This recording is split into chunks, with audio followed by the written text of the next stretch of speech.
ഈ വരുന്നത് ആരാ? നമസ്കാരം, welcome back to my YouTube channel. രേണുസുതിയാണ്. ഇങ്ങനെ ഒരു വീഡിയോ ഞാൻ എടുക്കണ്ട എന്ന് ഓർത്തിരിക്കുമായിരുന്നു. അതായത് എന്താ ഉദ്ദേശം? ഞാനിപ്പം വയ്യാണ്ട് കിടക്കുമായിരുന്നു. അപ്പോഴാണ് എന്റെ വീട്ടുകാർ തന്നെ എന്റെ ഒരു വീഡിയോ ശ്രദ്ധയിൽപ്പെടുത്തിയത്. ഇപ്പോഴത്തെ പുതിയ വിഷയം, ഞാൻ 1 മാസമായി ക്യാൻസർ ബാധിതയായിട്ട്, അതായത് എല്ലാവരും അറിഞ്ഞിട്ട് ക്യാൻസർ ആണെന്ന് അറിഞ്ഞിട്ട് ചികിത്സ തുടങ്ങിട്ട് ഞാൻ കിടപ്പാണ്. നിങ്ങൾക്കറിയാം, ഞാൻ പറഞ്ഞപ്പോ അത്രത്തോളം കടന്നു കൈയായിരിക്കും നീ കരുതിയില്ല. ക്യാൻസർ എന്ന് പറയുന്ന രോഗം അങ്ങനെയാണ്. അപ്പം ആ സമയത്ത് ഈ ഇത്രയും നാളുമായിട്ട് മിണ്ടാതിരുന്ന കിച്ചു എന്ന രാഹുൽ ഇപ്പൊ ഒരു വീഡിയോ ആയിട്ട് മുന്നോട്ട് ഇറങ്ങിയിരിക്കുന്നു.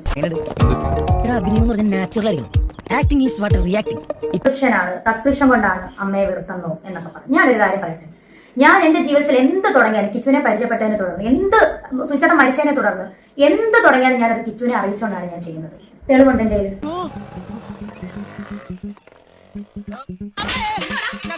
ഞാൻ നിങ്ങളെ കാണിക്കാം. കിച്ചു എന്തായാലും എന്റെ ചാറ്റ് പുറത്ത് വിട്ടല്ലോ, അപ്പൊ പിന്നെ എനിക്ക് പറയണമല്ലോ, പറയേണ്ട കാര്യങ്ങൾ എനിക്ക് പറയണം.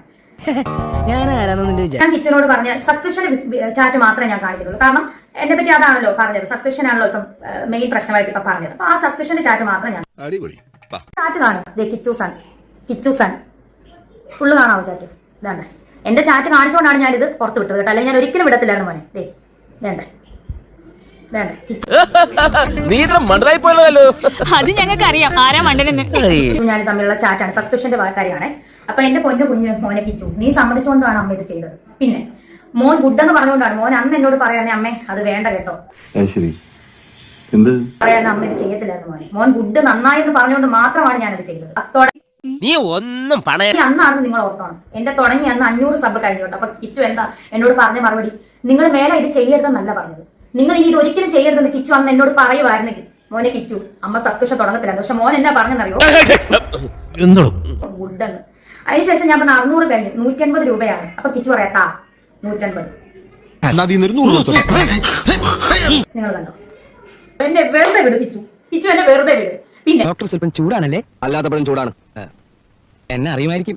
അറിഞ്ഞാലും ഇല്ലെങ്കിലും ചില മര്യാദകൾ പാലിക്കുന്നത് എല്ലാവർക്കും നല്ലതാണ്. ഞാനൊരു നമുക്ക് രണ്ടുപേർക്കും അറിയുന്ന പല കാര്യങ്ങളും അല്ലെ കിച്ചു? ഞാൻ കൊമ്പൻ ഫ്യൂച്ചർ വരെ ബാധിക്കുന്ന കാര്യങ്ങളുണ്ട്. സോ അപ്പൊ പ്രശ്നം ഗുരുതരമാണ്. അതെന്നെ കൊണ്ട് പറയിപ്പിക്കരുത് കിച്ചു. എന്റെ കുഞ്ഞ് നിന്നെ ചേട്ടായിട്ട് കണ്ടുപോയി, ഇനി എന്നെ കൊണ്ടൊന്നും പറയിപ്പിക്കരുത് കിച്ചു.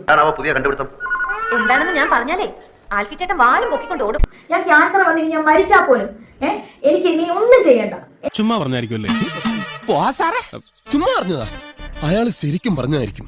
എന്റെ കുഞ്ഞ്, ഞാൻ പ്രസവിച്ച എന്റെ ഒരേ ഒരു കുഞ്ഞ്, നിന്നെ ഞാൻ ഋതപ്പനേക്കാൾ കൂടുതൽ ഞാൻ സ്നേഹിച്ചു.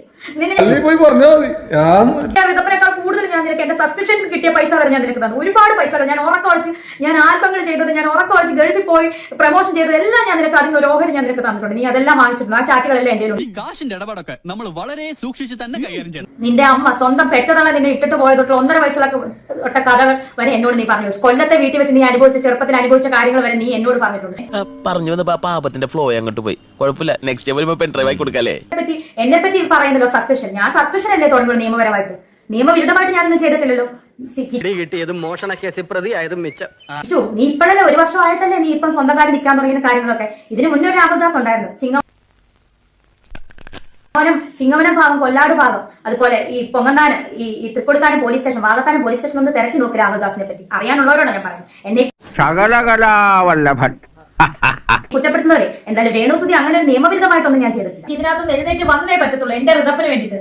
നിനക്ക് ആ കുഞ്ഞിനോട് ഒരു തൊള്ളി സ്നേഹം ഉണ്ടായിരുന്നു. നീ ഇത്രയും വരുമാനം നിനക്ക് കിട്ടുന്നുണ്ടല്ലോ, നീ 1 രൂപയ്ക്ക് ഒരു മുട്ടായി നീ അവനെ മേടിച്ചു കൊടുക്കും.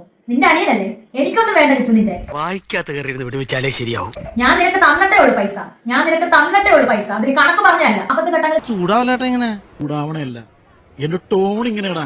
അതുപോലെ ഞാനും ഇല്ലായിരുന്നു. ഈ അമ്മയും നിന്റെ നീ കുറ്റം പറഞ്ഞ നിന്റെ അളിയനും ചേച്ചിയൊക്കെ ഉള്ളായിരുന്നു. ഓരോ കുറ്റത്തിന് പോലീസ് സ്റ്റേഷൻ വരെ കയറി ഇറങ്ങി ഞാനായിരുന്നു.